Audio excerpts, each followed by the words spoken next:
오늘은 말씀을 믿고 순종했더니라는 제목으로 말씀을 전하려고 합니다. 우리가 성경에 보면요, 많은 기적들이 기록이 되어 있습니다. 근데 우리가 그런 기적들을 보면서 성경에 나오는 기적들을 보면서 조심해야 할 것이 있습니다. 그것은 기적 자체에 의존하거나 거기에 너무 의미 부여를 해서는 안 된다 하는 것입니다. 예수님께서 보리떡 5개와 물고기 2마리로 5천 명을 배불리 먹이셨습니다. 그런데 다음 날 아침이 되니까 또다시 배가 고파지죠. 배불리 먹었는데 그 다음 날 또 일어나서 보니까 다시 배가 고픕니다.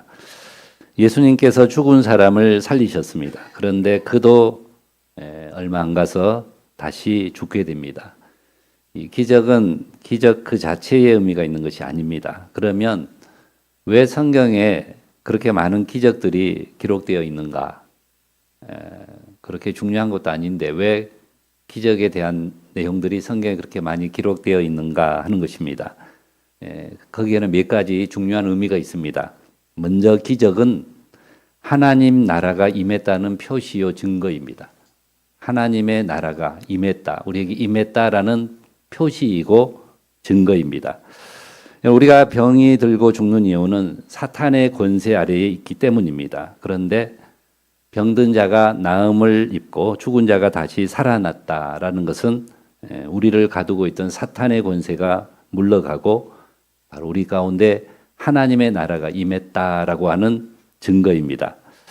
우리가 더 이상 사탄의 노릇을 하는 존재가 아닌 바로 하나님 나라의 백성이 되었다, 하나님의 자녀가 되었다라고 하는 확실한 증거입니다. 두 번째로 기적은 그 사건을 통해서 우리에게 전달하고자 하는 메시지가 들어 있습니다. 그 기적의 사건을 통해서 우리에게 하나님이 주시고자 하는 그런 메시지가 들어 있다는 거죠. 오병이어로 5천 명을 먹이신 사건을 예로 들면 거기서 떡은 바로 누구를 상징하죠? 떡은 예수님을 상징합니다. 예수님은 자신을 가리켜서 나는 생명의 떡이다. 나는 생명의 떡이다. 이렇게 말씀하셨죠. 그래서 이 보잘것없는 보리떡 5개로 5천 명을 먹이셨다라고 하는 것은 예수님께서 보잘것없는 모습으로 이 땅에 오셨지만 모든 사람들의 영적인 배고픔을 충족시켜주는 떡의 역할을 하신다라고 하는 의미입니다. 세 번째로 기적은 믿음이 없는 사람들에게 믿음을 심어주기 위한 방법입니다. 기적은 믿음이 없는 사람들에게 믿음을 갖게 하기 위한 방법이라는 거죠. 예수님께서 처음으로 행하셨던 기적이 뭐죠? 처음으로 행하셨던 기적은 갈릴리 가나의 혼인잔치집에서 물로 포도주를 만드신 사건이죠. 그런데 그 사건의 맨 마지막 부분에 보시면 이렇게 기록이 되어 있습니다. 마지막 부분에 보시면 이렇게 기록이 되어 있습니다. 예수께서 이 첫 표적을 갈릴리 가나에서 행하여 그의 영광을 나타내심에 제자들이 그를 믿으니라 그랬습니다. 그걸 보고 제자들이 예수님을 믿으니라 라고 했습니다. 그리고 오늘 본문에 기록된 두 번째 기적의 마지막 부분에도 보시면 오늘 예수님이 행하신 두 번째 기적인데 이 기적 마지막 부분에도 보시면 이렇게 기록이 되어 있습니다. 53절에 보시면 그의 아버지가 예수께서 내 아들이 살아있다 말씀하신 그때인 줄 알고 자기와 그 온 집안이 다 믿으니라 라고 했습니다. 기적을 나타내신 목적은 제자들이 그를 믿으니라, 또 그와 온 집안이 다 믿으니라 하는 말씀처럼 기적은 믿음이 없는 사람들에게 믿음을 더해 주시기 위한 방법입니다. 바로 그런 시각을 가지고 오늘 본문에 기록된 말씀을 우리가 살펴보아야 할 것입니다. 여러분, 사람마다 교회에 나오는 이유들이 다양하겠죠. 오늘 교회에 나온 이유가 아마 다 다양할 것입니다. 그런데 처음부터 나는 오늘부터 예수님 잘 믿어서 구원을 받아야 되겠다. 처음부터 그런 마음으로 그렇게 결심하고 교회에 나오는 사람들은 별로 없습니다. 어떤 사람들은 교회가 어떤 곳인지 무엇을 하는 곳인지 궁금해서 나오는 경우도 있고요. 어떤 사람은 그냥 설교를 교양 감자 삼아서 나오는 경우도 있습니다. 또 어떤 사람은 아내가 교회 가자고 자꾸 졸라대니까 교회 가자 자꾸 졸라대니까 어쩔 수 없이 죽은 사람의 소원도 들어준다는데 산 사람의 소원을 못 들어주겠는가 해서 그냥 교회 따라 나온 분들도 있습니다. 또 배우자를 만나기 위해서 교회 나오기 시작한 분들도 있고요. 심지어는 밀린 빚을 받으러 왔다가 예수님을 믿게 된 그런 분들도 있습니다. 아마 다들 탕자의 비유를 기억하고 계실 겁니다. 집을 나간 둘째 아들이 아버지가 몫으로 준 재산을 다 탕진했죠. 밖에 나가서 세상에 나가서 아버지가 물려준 그 자신의 몫의 재산을 다 탕진해버리고 거지가 되어서 알거지가 되어서 다시 아버지 집으로 돌아오게 되는데 여러분 그 아들이 아버지에게로 돌아오게 된 이유가 무엇입니까? 아버지에게로 다시 돌아오게 된 이유가 뭘까요? 회개하고 이제부터 제대로 효도를 해야 되겠다. 내가 집에 돌아가서 이제부터라도 아버지에게 제대로 효도를 좀 해봐야 되겠다. 그래서 둘째 아들이 다시 아버지 집으로 돌아왔을까요? 그렇지 않습니다. 그가 다시 돌아오게 된 이유는 오직 한 가지, 배가 너무 고파서.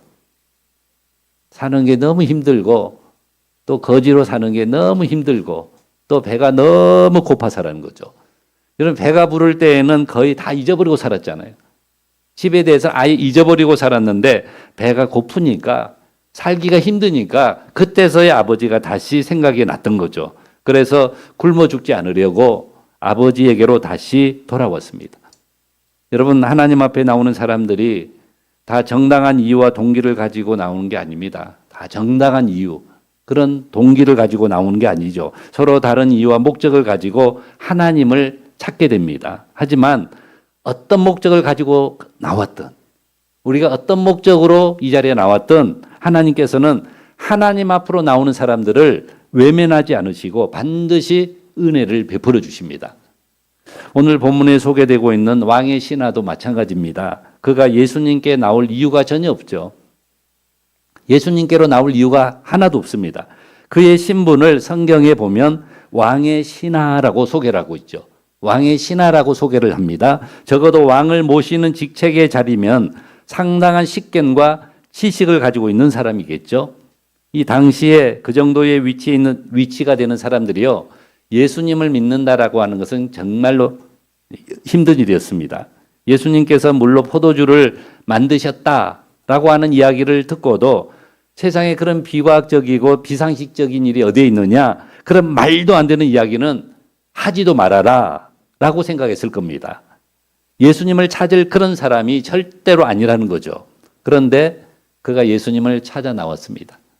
그가 예수님 앞으로 나왔습니다. 그가 예수님을 찾게 된 이유가 뭐예요? 그가 왜 예수님 앞에 왔습니까? 왜 그가 예수님을 찾아 나왔습니까? 오늘 본문 47절에 보시면 그가 예수께서 유대로부터 갈릴리로 오셨다는 것을 듣고 가서 청하되 내려오셔서 내 아들의 병을 고쳐주소서 하니 그가 거의 죽게 되었음이라 라고 했습니다. 그의 아들이 병이 들어서 거의 죽게 되었다라고 했죠. 바로 그것이 그가 예수님을 찾아오게 된 이유이고 동기입니다. 여러분 때로는 하나님께서 우리로 하여금 감당할 수 없는, 우리가 감당할 수 없는 그런 고통을 겪게 하십니다. 그리고 그런 고통을 통해서 우리로 하여금 하나님을 찾게 하십니다. 그래서 고난은요 변장을 하고 찾아오는 하나님의 천사다라고 하는 말이 있습니다. 어떤 목사님의 딸이 믿지 않는 사람하고 결혼을 했습니다. 목사님의 딸이 믿지 않는 사람하고 결혼을 했습니다. 믿음의 가정에서 자랐지만 믿음을 버리고 거의 10년 동안을 자기 마음대로 살았습니다. 그래서 주일이 되면 교회에 오지 않고 교회 나가지 않고 가족들과 함께 산으로 놀러 다니고 주말이 되면 여기저기로 여행을 떠났습니다. 여러분 처녀 때는 교회에 다니느라 즐기지 못했던 세상의 즐거움을 마음껏 누리면서 살았습니다. 그런데 어느 날 아들이 병이 들었습니다. 그런데도 하나님을 찾지를 않았습니다. 유명하다는 병원은 다 찾아다니고 좋다는 약은 다 사다가 먹였습니다. 그러면서도 하나님께 기도를 하지 않았습니다. 그러다가 결국에는 그 아들이 죽고 말았습니다. 그때서야 깨닫고 교회를 찾았답니다. 교회를 찾아와서 목사님을 만나 답답한 마음을 이렇게 하소연합니다. 목사님, 하나님께서 어떻게 저에게 이러실 수가 있습니까? 어떻게 저에게 이러실 수가 있습니까? 하나밖에 없는 제 아들을 왜 데려가시는 것입니까? 따지듯이 목사님에게 묻는 겁니다. 그때 목사님이 조용히 이렇게 타일렀다고 합니다. 당신은 그런 일을 당해야만 하나님을 찾게 되기 때문에, 그런 일을 당해야만 하나님을 찾게 될 것이기 때문에 하나님이 그렇게 하신 것입니다. 이렇게 목사님이 말씀하셨답니다. 그때서야 무릎을 꿇고 통곡하며 하나님 앞에서 회개를 하더라는 겁니다. 지금 여러분에게 내 힘으로 감당할 수 없는 고통들이 있습니까? 그렇다면 얼른 하나님 앞으로 나아가시기를 바랍니다. 여러분, 누군가가 말하기를 고통은 하나님의 메가폰이다라고 표현했습니다. 고통은 뭐라고요? 하나님의 메가폰. 메가폰이 뭔지 알죠? 예. 하고 이렇게 장사하는 분들이 가지고 다니면서 소리 확대하는 거잖아요. 중폭기잖아요. 그런데 고통은 하나님의 메가폰이다라고 표현했습니다. 고통을 통해서 하나님이 우리에게 큰 소리로 말씀하십니다. 평소에는 듣지 못하던 하나님의 음성을 고통 속에서 들을 수 있습니다. 그것도 아주 큰 소리로 들을 수 있게 됩니다. 이 철로 역정의 저자인 존 버년이요, 이런 말을 했습니다. 만약에 예수님께서 칼을 들고 마중을 나오신다 해도, 칼을 들고 마중을 나오신다 해도 나는 그분의 발 아래 내 몸을 던질 것이다. 칼을 들고 마중을 나오신다 해도 나는 그분의 발 아래에 내 몸을 던질 것이다. 왜냐하면 그분만이 나의 마지막 희망이기 때문입니다. 라고 고백을 했습니다. 성도 여러분, 우리가 고난을 당할 때에 꼭 예수님을 먼저 찾으시기를 바랍니다. 설령 주님께서 우리를 책망하신다 할지라도, 나를 책망하신다 할지라도 우리가 믿고 의지할 분은 오직 하나님밖에 없습니다. 저와 여러분이 지금까지 어떤 모습으로 살아왔든, 어떤 큰 죄를 지으며 살아왔든 하나님 앞에 나오기만 하면, 우리가 하나님께 나오기만 하면 하나님께서 우리에게 큰 은혜를 베풀어 주실 줄로 믿습니다. 이처럼 고난으로 인해 예수님께 나오게 된 왕의 신하는 뭐라고 예수님께 이야기합니까? 예수님께 내려오셔서 내 아들의 병을 고쳐주소서. 내려오셔서, 예수 우리 집에 내려오셔서 내 아들의 병을 고쳐주소서라고 간청을 합니다. 여러분, 이 정도도 대단한 믿음이죠. 예수님께서 오시기만 하면 죽어가고 있는 내 아들이 살 수 있습니다 라고 하는 믿음입니다. 예수님 우리 집에 오시기만 해도 내 아들이, 지금 죽어가고 있는 내 아들이 살 수 있습니다 라고 하는 믿음이죠. 그런데요, 그의 믿음에 문제가 있죠. 어떤 문제가 있습니까?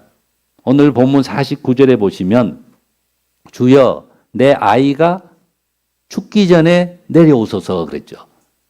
언제 내려오시라고요? 내 아들이 죽기 전에 내려오소서라고 했습니다. 여기에는 두 가지 문제가 있습니다.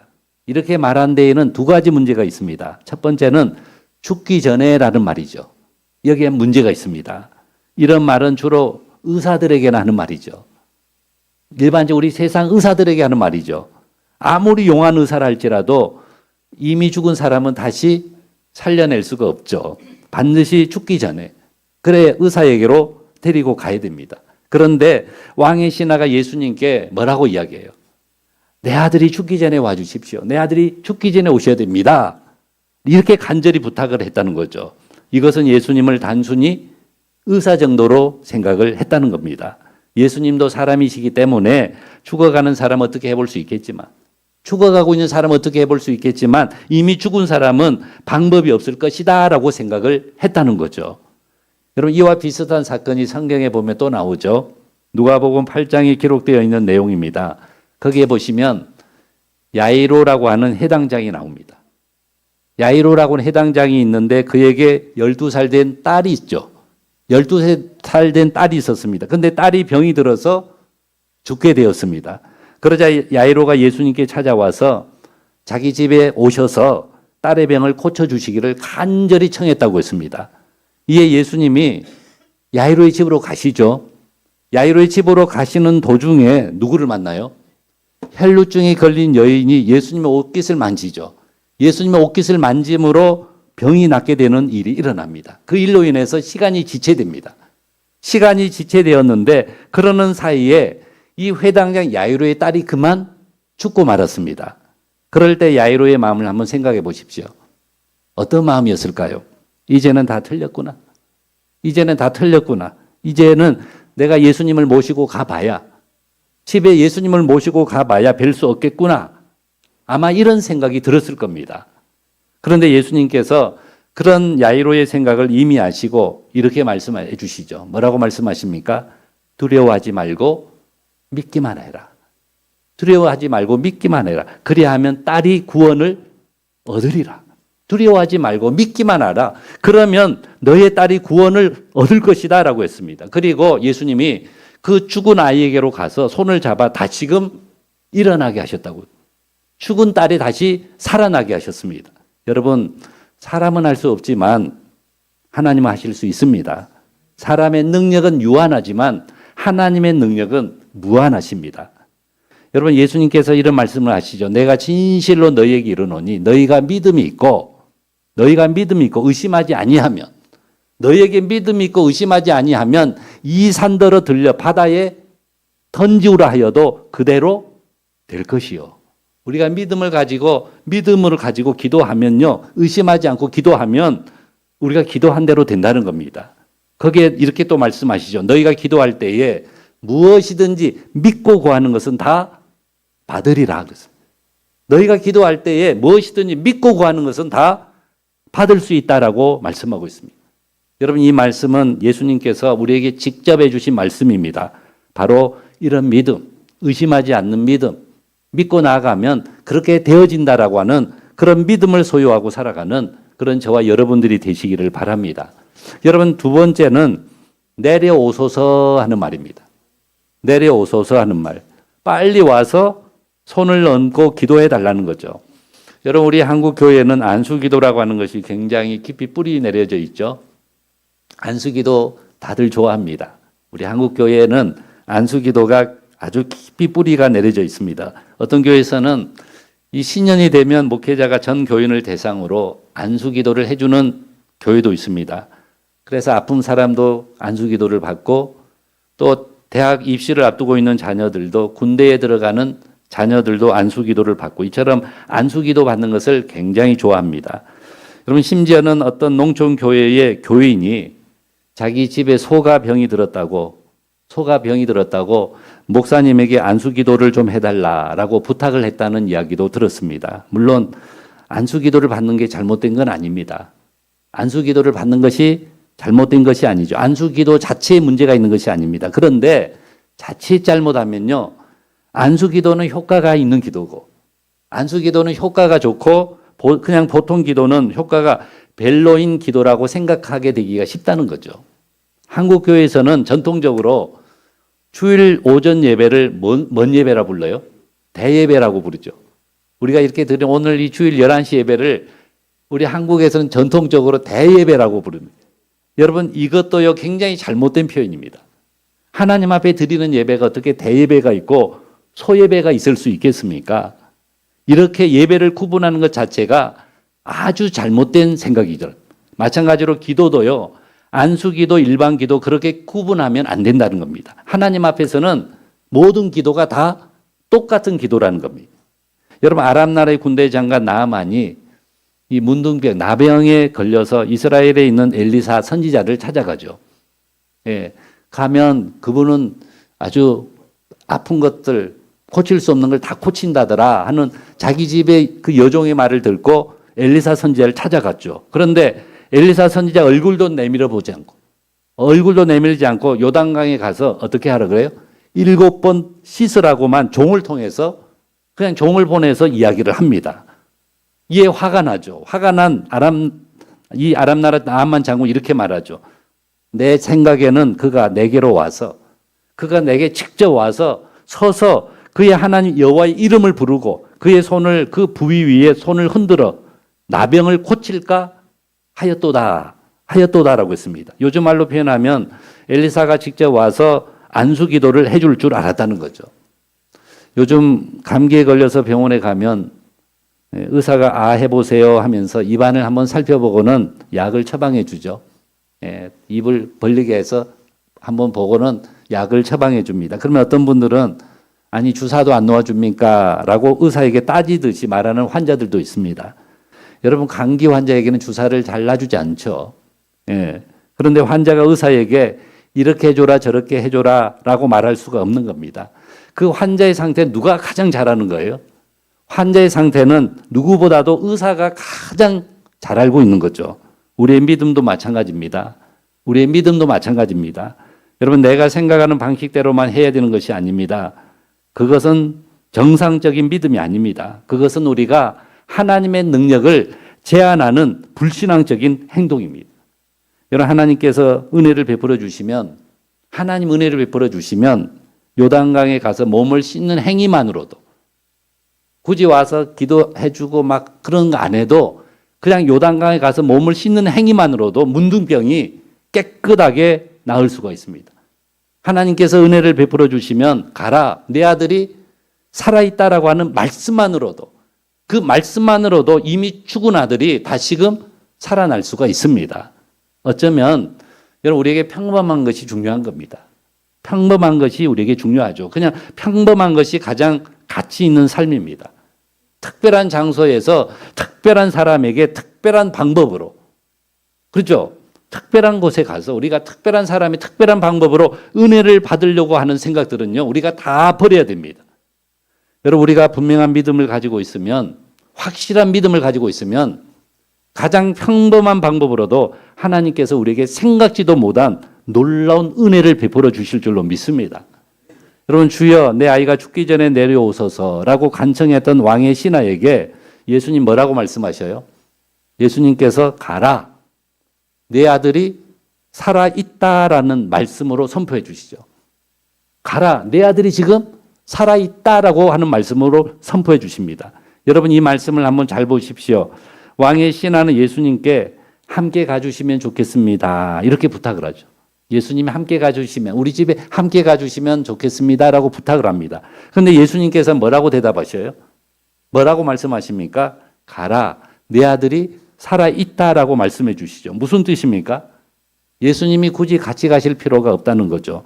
직접 가서 아들의 이마에 손을 얹으시고 기도를 해 주실 수도 있지만 그렇게 하지 않으시고 단지 말씀으로만 선포해 주셨다는 겁니다. 이미 다 나았으니까 그냥 돌아가라는 겁니다. 여러분 같으면 어떻게 반응하시겠어요? 이렇게 말씀하시면 예수님이 이렇게 말씀하시면 우리는 이미 성경을 알고 하니까 아멘하고 가겠다 그러겠지만요. 우리가 정말로 그 상황 속에 들어가서 그런 상황이 생기면 우리는 거기에 어떻게 반응할 것 같아요? 좀 송구스러운 비유일지 모르겠지만 만약에 여러분들이 목회자를 찾아와서 목사님 우리 아이가 지금 병이 들었는데 와서 기도 좀 해 주십시오 라고 부탁을 했는데 목회자가 그냥 돌아가십시오. 그냥 가십시오. 다 나았습니다.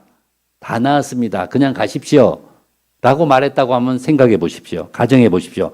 그러면 아멘 하면서 아무 의심도 없이 아멘 하면서 아무 의심도 없이 조금도 서운해하지 않고 그냥 돌아가실 수 있겠어요? 아마 그렇게 말하면 서운해서 목회자가 이렇게 하더라 하면서 여기저기 흉을 보고 다닐 수도 있습니다. 그런데요, 오늘 왕의 신하가 보인 태도를 한번 보십시오. 왕의 신하가 어떤 태도를 보여주고 있습니까? 50절의 말씀입니다. 50절. 50절에 뭐라고 했죠? 그 사람이 예수께서 하신 말씀을 믿고 가더니 그랬습니다. 예수님께서 하신 말씀을 믿고 가더니라고 했죠. 예수님의 말씀을 그대로 믿고 돌아갔다고 했습니다. 여러분 이건 정말로 대단한 믿음이죠. 지금까지의 모든 의심을 다 내려놓았다는 겁니다. 아이가 죽기 전에 가야 됩니다. 이게 예수님 자기 생각이잖아요. 아이가 죽기 전에 가야 한다라는 생각도 내려놓았고 직접 가셔서 손을 얹고 기도를 해줘야 된다라고 하는 생각도 다 내려놓았다는 겁니다.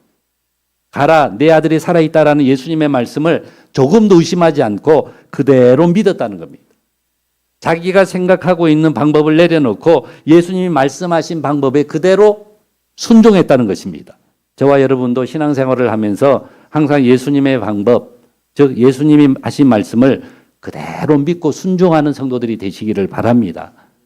하나님 이건 이렇고 저건 저렇고 하나님 이렇게 해야 되고요. 저건 저렇게 해야 되고 하나님 이 문제는 꼭 이렇게 되어야 합니다. 라고 하는 그런 내 생각과 내 방법은 여러분 다 내려놔야 됩니다. 그 대신 우리는 어떻게 해야 돼요? 하나님 이 문제는 어떻게 하면 좋겠습니까? 라고 하나님께 물어야 됩니다. 이건 어떻게 해야 되겠습니까? 어떻게 하는 게 좋겠습니까? 먼저 하나님의 뜻을 물어보고 하나님이 말씀하시면 그 하나님의 말씀에 그대로 우리는 순종해야 됩니다. 그렇게 해야 우리가 하나님께 복을 받을 수가 있는 겁니다.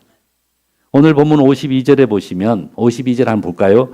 그 낫기 시작한 때를 물은즉 어제 7시에 열기가 떨어졌나이다 하는지라 라고 했습니다. 예수님께서 가라 내 아들이 살아있다라고 말씀해 주신 바로 그 시각을 의미합니다. 그런데 예수님이 계시던 가나라고 하는 곳하고 지금 예수님 어디에 계셔요?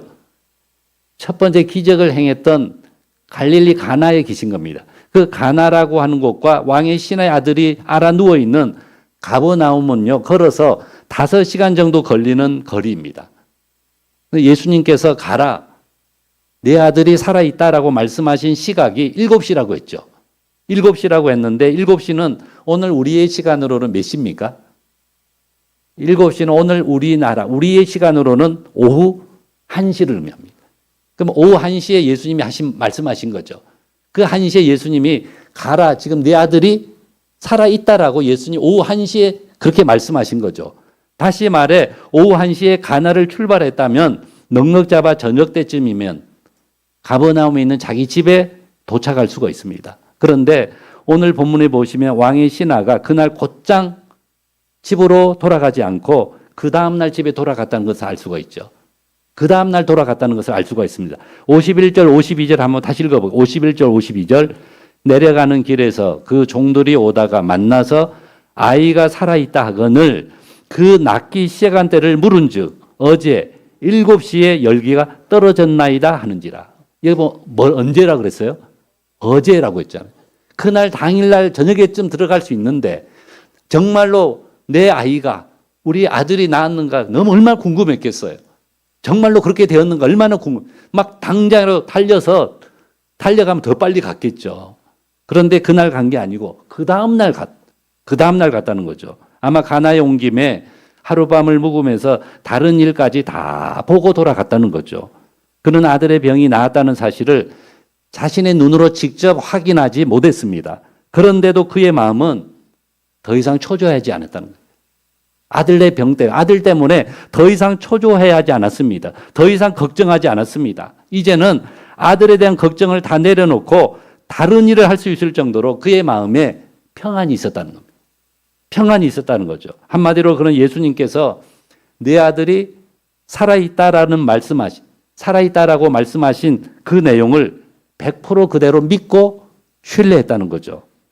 눈으로 직접 확인해 볼 필요도 없었다는 겁니다.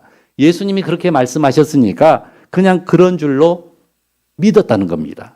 바로 그런 믿음 때문에 그가 하나님께 놀라운 은혜를 잊게 됩니다.